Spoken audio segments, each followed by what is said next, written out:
Good. Hello, everyone. Are you guys ready? Right. Today, what we're going to have is we're going to talk about bonds. Right? We're going to talk about stocks and bond. So, what's a bond? Bond is something like a IOU. Right? It's something that I owe you, a document that tells about how much you borrowed from somebody. Right? So you will find that actually companies can also borrow money. Right? There's actually a couple of ways that they can borrow money. One is, of course, from the bank. Then they can also issue bond, means something like an IOU contract to you, to anyone who lend it to them. So that contract will state that how much money they have borrowed. So a company can actually raise fund in a way, okay, by issuing bond, right? So they raise fund instead of getting it from a bank, borrow from a bank. Another method is they can actually issue a contract, issue a bond to anyone who want to buy this bond or want to buy this IOU, right? And this bond is actually a document that formally promise to pay you back in a certain period, right? So that's a bond. So a borrower or sometimes a lender at an interest rate and promise to pay back the money to the lender in full after a certain agreed period. Other than companies, countries can also issue bond. You'll be surprised that even US or Singapore, they also issue national government bond, right? So of course in their own currency. So bond is something like a debt, right? So an investor who buy these bonds are usually called creditors, right? So they are the creditors, they are the investor for this bond. Bonds are issued by national governments, so sometimes they are called sovereign bonds. The very first time is back in the 16th centuries, okay, where the English government was the first to issue a bond. And that was when they tried to find a way to fund a war. You know, when you fight a war, you need money. And they have to raise funds, so they actually issue a IOU, and its citizens is who is willing to invest or lend the government money, they will actually buy this sovereign bond. So interesting to take note of these bond documents. What does it have? It has several properties on it, which is a few key things like the face value, right? That basically reflect how much money a buyer is willing to lend. And also very important, other than the amount of money to lend, there's also the maturity, right?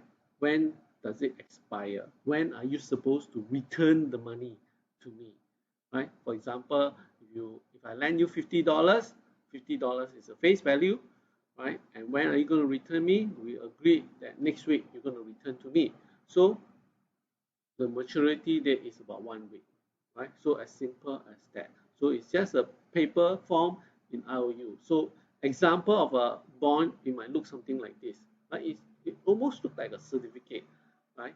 So you can see the compound interest, the starting date, okay, oh sorry, this is the starting date, okay, the day that the IOU is issued, that was like 2001, and then when is the expiry date is 2011, which means that's the 10 years. This is a 10 years bond.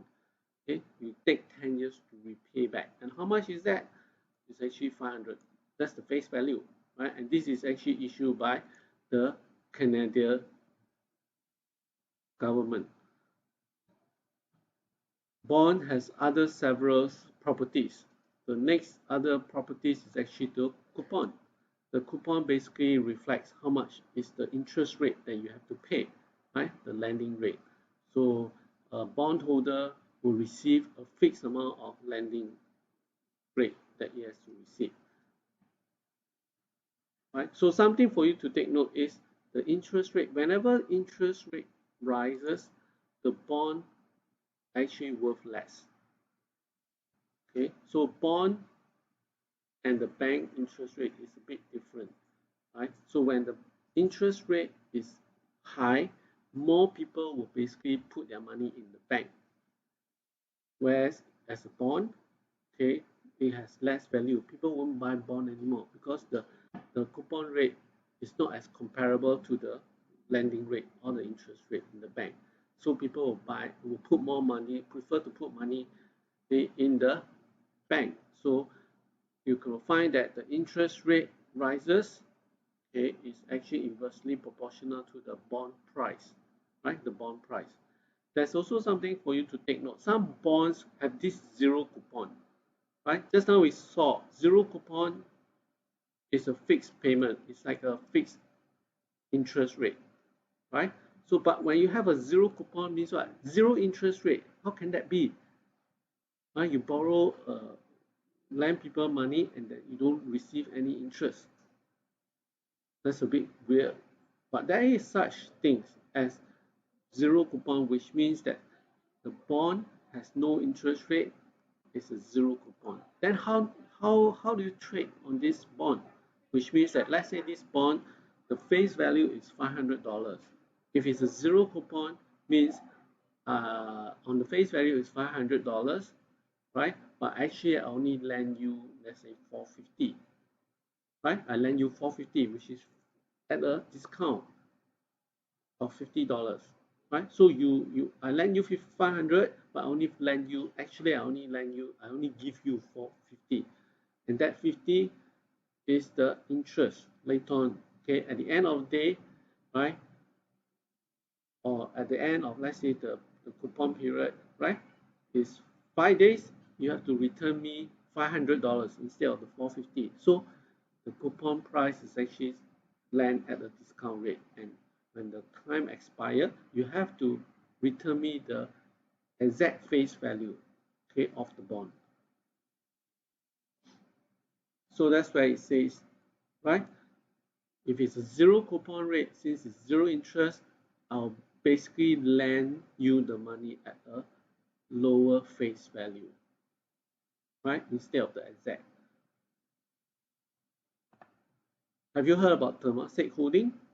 Thermostat Holdings is actually a investment arm for Singapore, and they have vast amount of wealth where they can use it to invest in other companies or shares, right? So what it does is, even rich company like investment firms like Temasek Holding, they also borrow money because they want to use all of their money, right? Sometimes in life is, if you have enough cash, you don't want to use all your cash to buy a house, right? You will still prefer to retain like 50% cash on hand, and then even though you can pay the house in full, but you prefer to, it's always good to borrow money from the bank and then keep some uh, cash on hand so that you will not run into any cash flow problem, right? So that's very important. So same for companies, it's very important to the company has to be liquid, right? To have some liquidity, and that they have some cash on hand to pay for certain bills, or right, they don't use up all their cash, right? So it's always good to borrow. So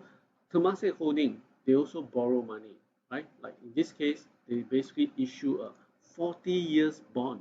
See, that's the period of the bond, and how much is the face value for the bond is actually amount to about $1 billion, right?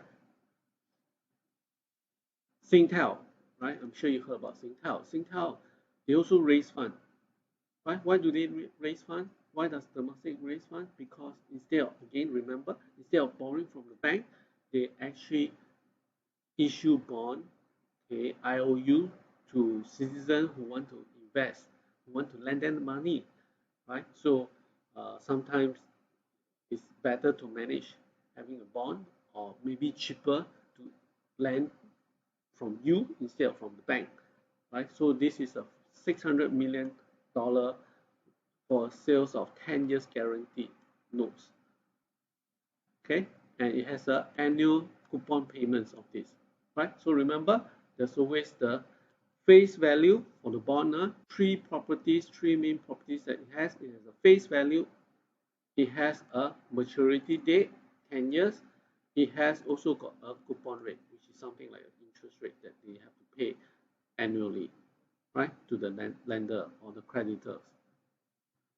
So here, sometimes in the newspaper, you get to see some of these table, right, that basically show the amount of bonds, right, for the past 2 months, and when is the maturity, the coupon rate, and also the face value, right? Remember the three properties of bond.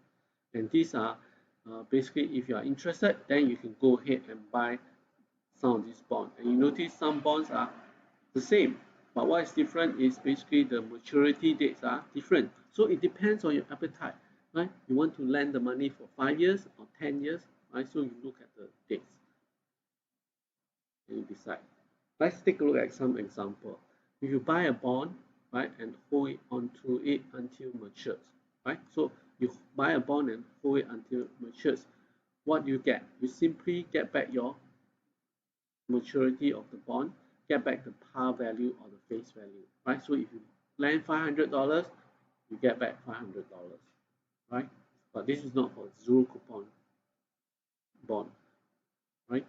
So example, 10 years treasury notes with a face value of 1,000, coupon rate of 4.26%, right? So what do you have? So it means that what?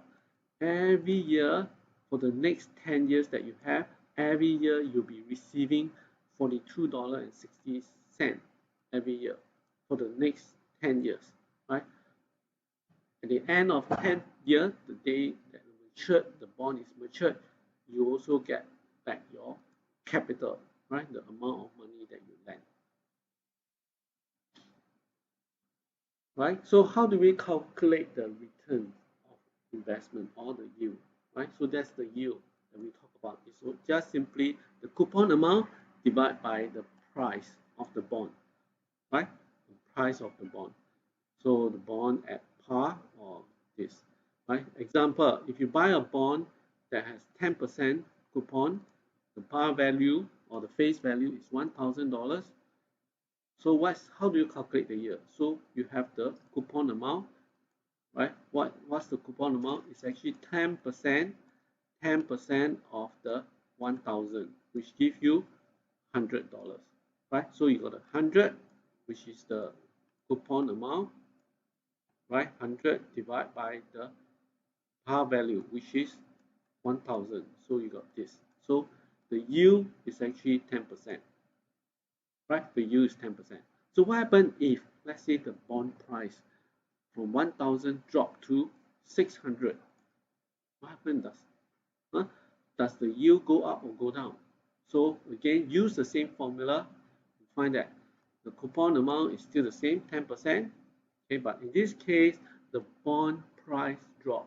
Okay, so becomes 600. Right? In the midst of before the maturity date, the bond can actually be traded. But sometimes the bond is attractive, sometimes it's worth more, worth less. So it fluctuates. So in this case, the bond price dropped to $600. So you have 100, which is the coupon, 10% of 1,000, right? 100 divided by 600, which is the price at that moment. So you find that, actually the yield is even higher. Why is that possible? Because you're actually getting the bond price at a lower, right? Instead of 1,000, you get the 600, right? And the coupon rate is still the same. So you get better return, isn't it? Right? Just like $1,000, you 10%, right? You every year $100, right? So 600, you get $100, right? I think you saw my daughter behind, right? So say hi to her. Right, stocks is a certificate that certifies. So now we're going to move on to something different, right? Instead of bonds, now we're going to talk about stocks, stock and shares. Maybe something that some of you are more familiar, right? Stock, on the other hand, is a certificate of ownership. It's not about IOU. You buy the rights to own a portion of the bond, right? And in a stock, you will hear a lot of things like the whether it's a bearish or bullish, right? Bear means what? Very lazy, right? So if it's a bear market, like recently we have the COVID, right, disease, the market has been falling, right? The economics is not doing well, so it's very bearish. So it's very slow. It's very lethargic. So it's a usually reflect that the stock price is falling.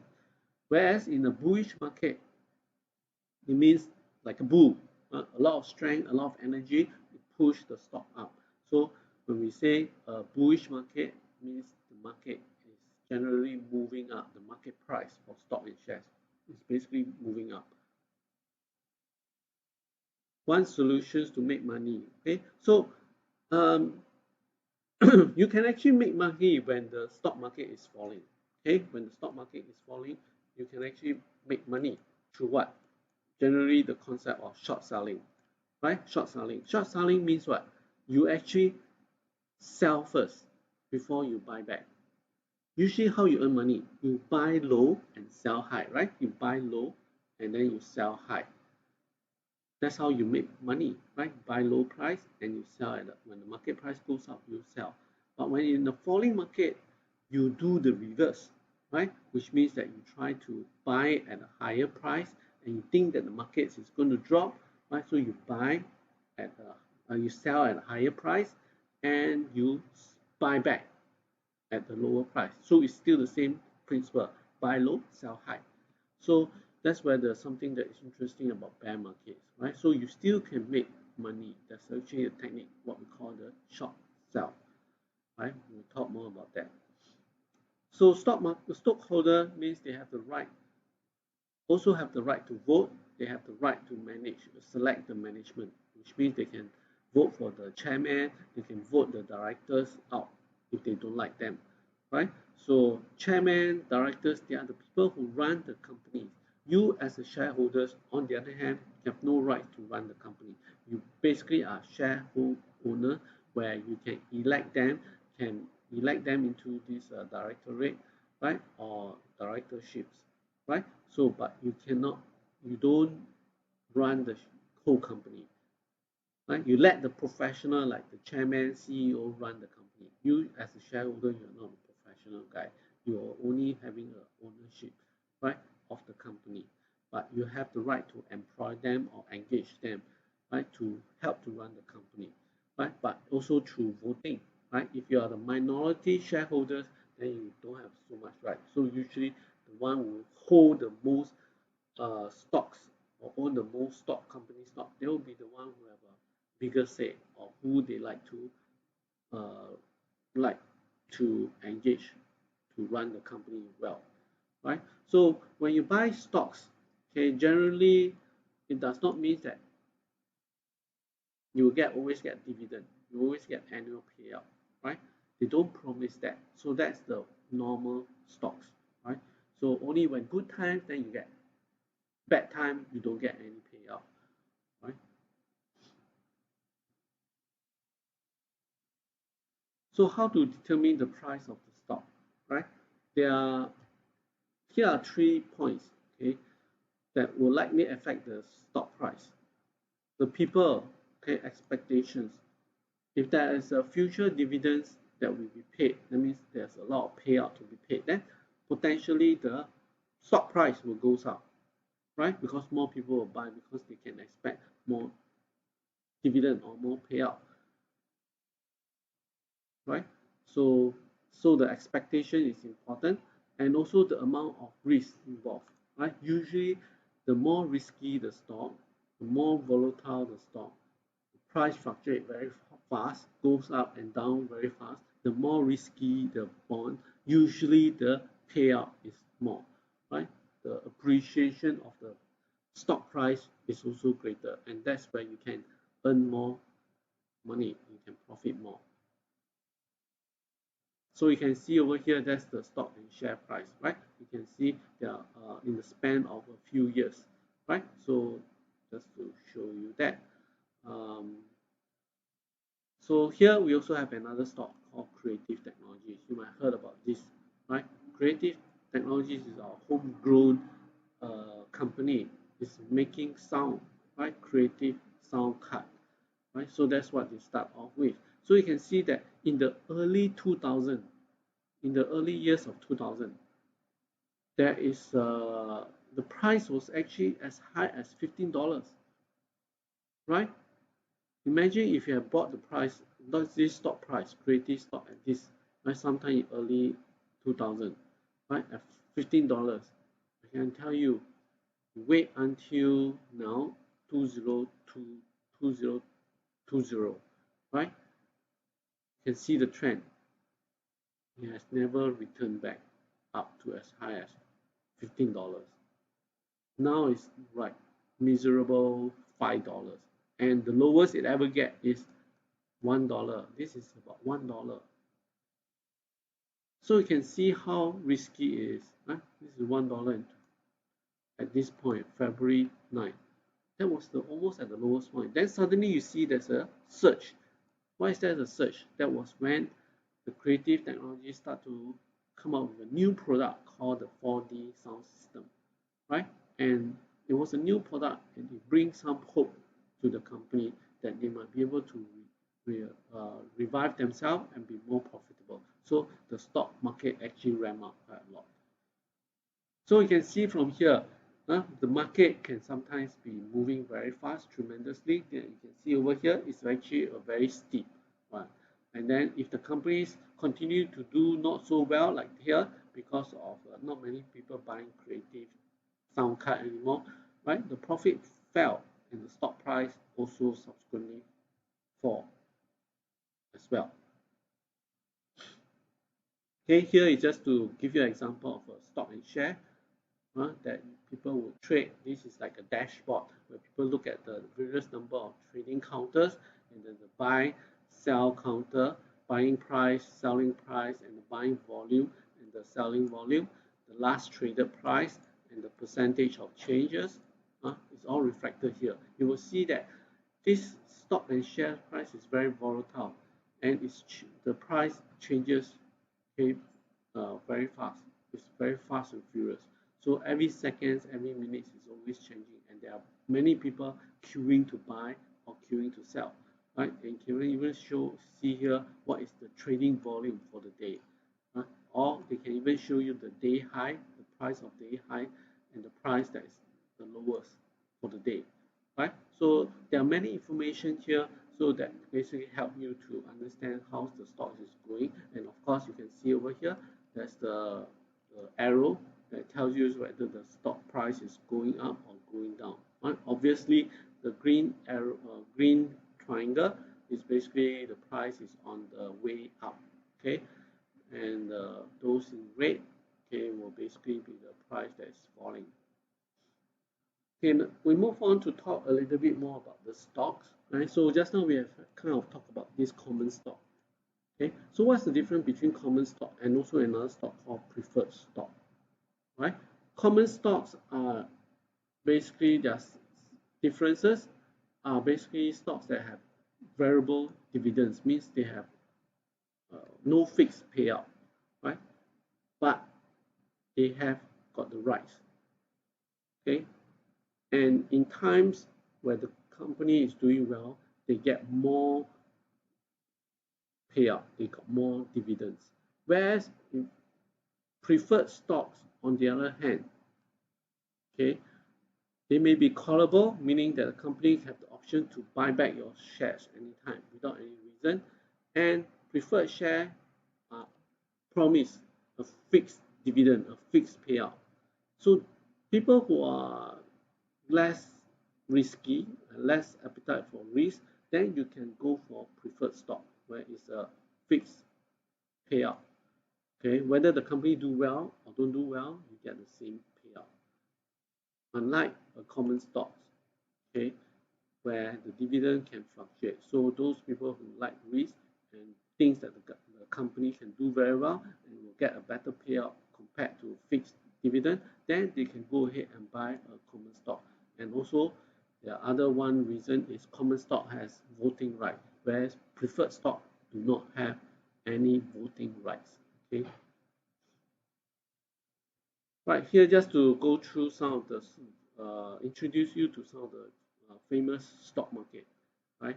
So Dow Jones Index, industrial index. This is one of those index or indicator people look at, right? Especially for Singapore market, we always before we start trading, we always look at yesterday. How did the Dow Jones or the U.S. market uh, turn out, right? Whether it's going up or going down, right? And usually the Singapore stock market or even the regional Asia stock market will tend to follow yesterday's Dow Jones Index, right? If the Dow Jones Index are moving up, then somehow or other it always influence the Asian stocks market and go up also, right? So people always look at this index as a barometer, as a way to gauge whether how the market going to do, how's the outlook of the market for the day, right? And what is this index? Basically, these are like average index, right? You know, in Dow Jones, the stock market got a lot of counters, but they actually took this actually sample like 30 blue chips in the Dow Jones Index, right? As a Dow Jones Index. So they only sample 30, right? That is most active or either they are the biggest or the oldest, right? To kind of represent how the stock market performance, right? For that day. There's another index, composite index called the Nasdaq, right? So there's another one, just now based on 30 companies. But this Nasdaq index are slightly better. They base on stock value, stock price over 5,000 companies, right? So it sample more 5,000 points, right? Whereas just now only sample 30, but they sample the big one because those are the big players that can basically move the whole market as a whole, right? But here we actually measure a little bit more, 5,000 of them. Okay, Nasdaq. Another one is actually S&P, right? You must heard of this S&P, right? It's by Goldman Sachs, and S&P is Standard and Poor 500. And this 500 basically tells you that it's actually based on the stock price of largest 500 firms, okay, based on the New York Stock Exchange, right? So they based on 500 stock. So you have one with 30 sample based on 5,000, then these are based on 500, right? So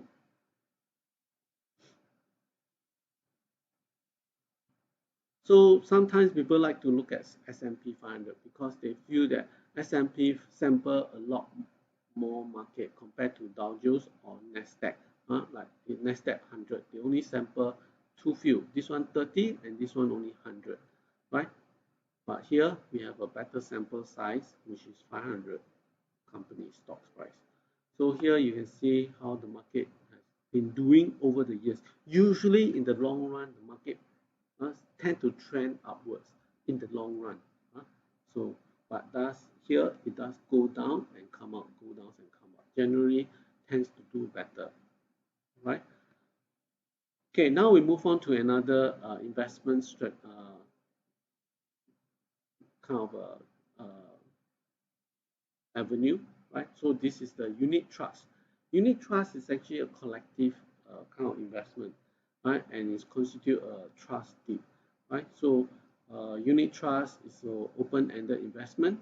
It has also got underlying assets. So basically, it collectively invests in a group of uh, uh, stocks or bonds or what. So these are generally quite favorable for those people who don't want to monitor the stock and share, don't know how to play the stock. So they basically pay the fund manager to help them to invest in some of these unit trusts, right?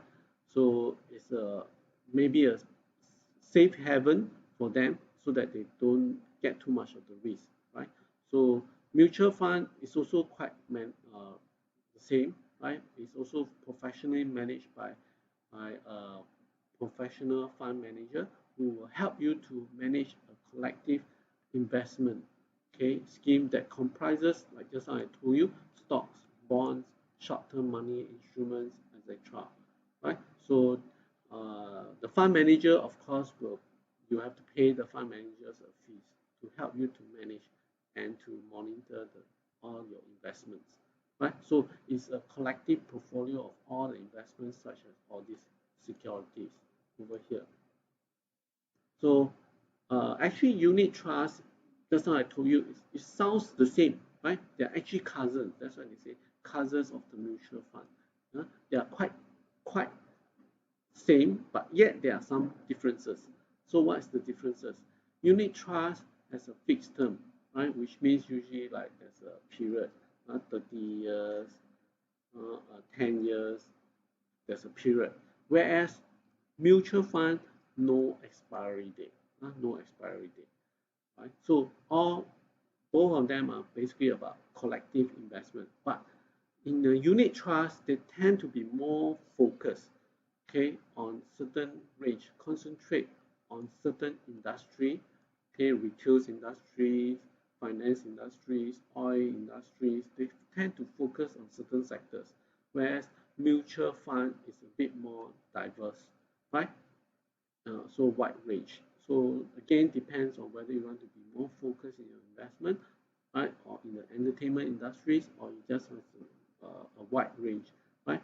So uh, so that is the different investment scheme that they have. Right, we have come to the last slides that we have. So the 3 points that I like you guys to take back is after listening to this chapter is that to know what's the difference between common stock and the preferred stocks. Right, common stock has voting rights, but preferred stocks do not have voting rights. Right, and common stocks has a variable payout. Preferred stock has a fixed payout. Right? So know the difference. One got rights, one no rights. One variable payout, the other one fixed payout. Which one you want? Which one you prefer? Right? Bonds are debt. Okay, stocks are equity. Right? So remember, bonds, we talk about bonds, it's actually an IOU document. Right? Stocks is actually you're not borrowing money or you're not even lending money, you are buying rights. Okay, you're buying the rights to own a company, you're buying a share. So when you purchase a bond, the investors are usually known as creditors. So generally, buy stocks and shares are more risky because it commands higher return, right? So usually high risk, high return. Bonds are slightly more safer. It doesn't fluctuate that much, right? Good. So that's the end of chapter 2. Hope you can remember these 3 points.